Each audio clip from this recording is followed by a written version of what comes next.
हमारी अब तक की अध्ययन में भगवान ने मिस्र की भूमि में ऐसी विपत्तियां भेजी हैं जिन्होंने मिस्र के झूठे देवताओं की प्रतिष्ठा को पूरी तरह से नष्ट कर दिया है, जिसमें वह देवता भी शामिल है जो उनकी फसलों की रक्षा करता था।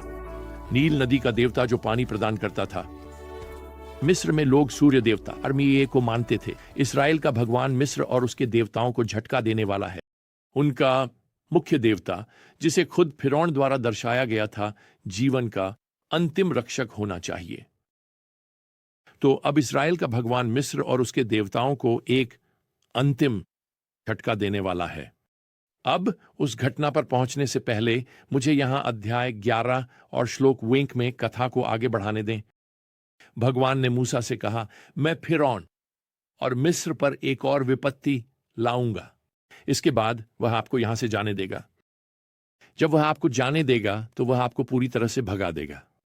अब लोगों के सामने बोलो कि वे अपने पड़ोसी से हर आदमी और अपनी पड़ोसी से हर महिला चांदी और सोने के आभूषण मांगें। अब कुछ लोगों ने तर्क किया है कि यहां मिस्रियों से सोने के आभूषण मांगना अमानवीय और चालाकी भरा था। लेकिन अगर आप समझते हैं कि यह 400 वर्षों की गुलामी के लिए बकाया वेतन का एक प्रतीक है, तो यह समय है कि उन्हें भुगतान किया जाए। और मिस्रियों ने वैसे बिना किसी शिकायत के खुशी खुशी इसे सौंप दिया। भगवान मिस्रियों के दिलों को देने के लिए प्रेरित कर रहे हैं। मूसा ने फिरौन से कहा, भगवान कहते हैं। फिरौन से कहा, इस प्रकार भगवान कहते हैं। अब ध्यान रखें, मूसा अभी भी फिरौन की उपस्थिति में है जब उसने उसे वादा किया था कि वह उसे फिर कभी नहीं देखेगा। यह पिछले विपत्ति के बाद का समय है। वे अभी भी बात कर रहे हैं। वह समझाता है कि अब इस अंतिम विपत्ति में क्या होने वाला है, और इस व्याख्या के बाद मूसा कभी फिरौन को नहीं देखेगा। वह उसे यह कहता है, मध्य रात्रि के करीब मैं मिस्र के बीच में जाऊंगा और मिस्र की भूमि में हर पहले जन्म का बच्चा मरेगा। फिरौन के पहले जन्म से जो अपने सिंहासन पर बैठा है, लेकर उस दासी के पहले जन्म तक जो हाथ के चक्के के पीछे है, और सभी मवेशियों के पहले जन्म तक। अब जब मूसा ने फिरौन को इस अंतिम विपत्ति के बारे में समझा दिया, तो वह शाही महल छोड़ देता है। वह कभी वापस नहीं आएगा। तो अब यहां अध्याय 12 में भगवान मूसा से श्लोक 1 में बात करते हैं। यह महीना आपके लिए महीनों की शुरुआत होगा। यह आपके लिए साल का पहला महीना होगा। दूसरे शब्दों में हिब्रू कैलेंडर में एक बदलाव होने वाला है। क्यों? खैर, वे एक राष्ट्र के रूप में मुक्त होने वाले हैं और यह उनकी स्वतंत्रता का प्रारंभिक क्षण है। तो भगवान उन्हें बताते हैं कि वे अपने कैलेंडरों को इस ऐतिहासिक मुक्ति की तारीख को दर्शाने के लिए संशोधित करें। फिर भगवान अपने लोगों को इस अंतिम विपत्ति की तैयारी के लिए निर्देश देते हैं जिसे वह मिस्र पर लाने वाले हैं। वह एक बहुत विशेष घटना के बारे में भी निर्देश देते हैं जो आयोजित होने वाली है। हर साल इस क्षण को एक राष्ट्र के रूप में मनाने और याद करने के लिए आगे बढ़ते हैं। और जैसे हम इसके माध्यम से काम करते हैं, मैं आपको 4 मुख्य शब्द देना चाहता हूं जो भगवान की पासओवर योजना के तत्वों का वर्णन करते हैं। पहला शब्द है प्रतिस्थापन।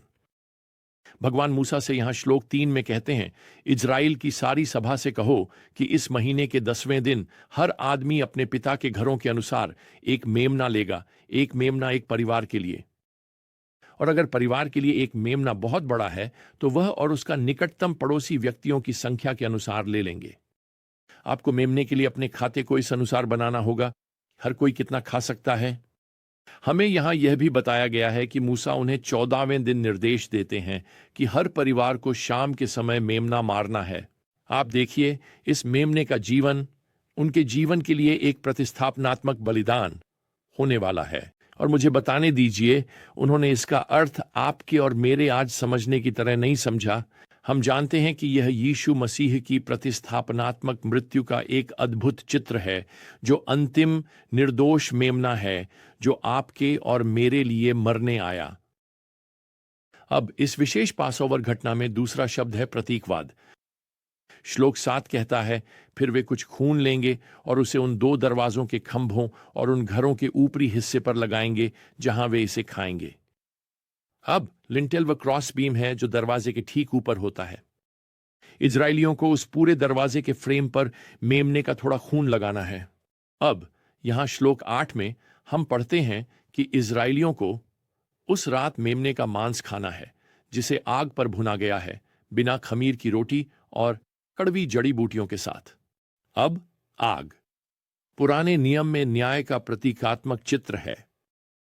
दूसरे शब्दों में, यह मेमना जैसे कि भगवान के न्याय से गुजर रहा है, ताकि उस परिवार के प्रत्येक व्यक्ति को न्याय का अनुभव न करना पड़े।